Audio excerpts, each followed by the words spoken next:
Okay, back again.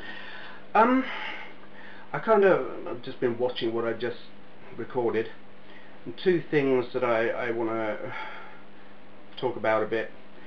The belief and being limited by what we can see. Yes. Have you ever noticed cats will sit and stare at something that you can't see? Maybe dogs do it as well, but definitely cats. And you'll sit there and you're like, what the hell is it looking at? And for all the world it looks like this cat can see something. But more than that, children do it. Very young children, before they've learned to talk, basically, they will sit there and look at something or talk to, or not talk, but it's like there's something else there. They're aware of something that you're not aware of. But then they kind of grow out of that, and they grow out of that when they learn to talk. It's like language limits our, it structures our thinking, and as we get structured thinking, it's like it closes doors and we're unable to perceive the information that is there. We're limited to what we can know anymore. We can't read all the information that is there, only what our structured thought processes will allow us to. And I wonder, before humans developed language, what kind of a reality did we perceive? Have we limited ourselves in learning how to speak? Don't know. Certainly bears thinking on. The other thing as well that I sort of touched on earlier and then distracted myself, the whole quantum physics viewer created reality thing. In observing a thing we affect a thing, in believing a thing do we create a thing. I mean, I think that might be Hindu, but I could be wrong, that we create our own reality. It's like we've got the Large Hadron Collider, and the scientists believe or hope that they're going to find the Higgs boson, and I believe they will, because they believe they will, and the fact that they believe they will means they'll find it. This gets really tricky, because you've got the whole everything that will happen has already happened, everything, time doesn't exist, it's all there all at once, blah blah blah, which means that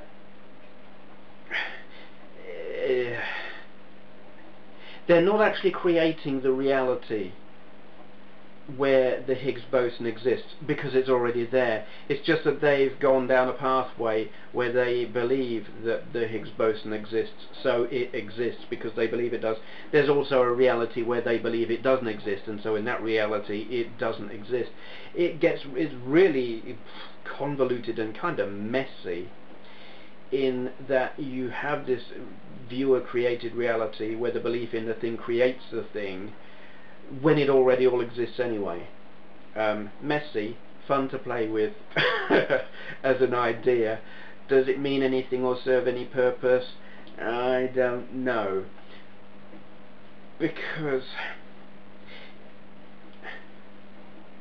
are they actually creating it? Are they, if they believe the Higgs boson exists, are they creating the Higgs boson, or is it that actually doesn't follow? What it means is they believe it exists, so they move into the reality where it exists. Did I say that already? Don't know. Anyway, now we get into the really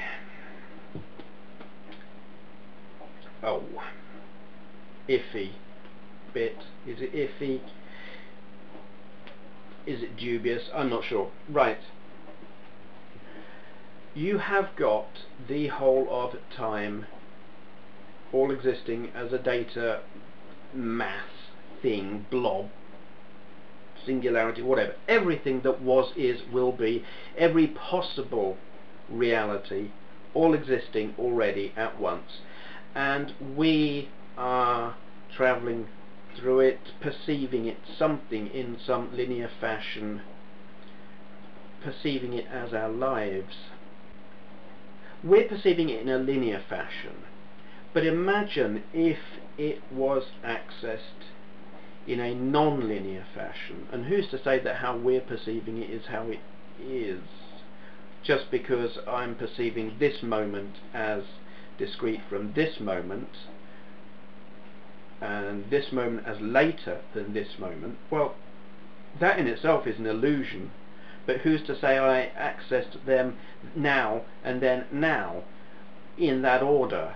They already exist, so I could be jumping around, skipping about all over the place time-wise in my perception of it. I wouldn't know. I wouldn't notice. I don't know how we're accessing it, but there's no reason for us to actually be accessing it in a linear fashion.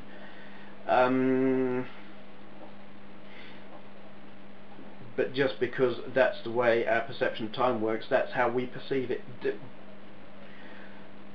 Talk about talking myself into a corner. Anyway, that's not the point I was going to make. You've got all of this information. Imagine if instead of it being accessed in a linear fashion, it is accessed non-linear. Like a brain is what I'm trying to say.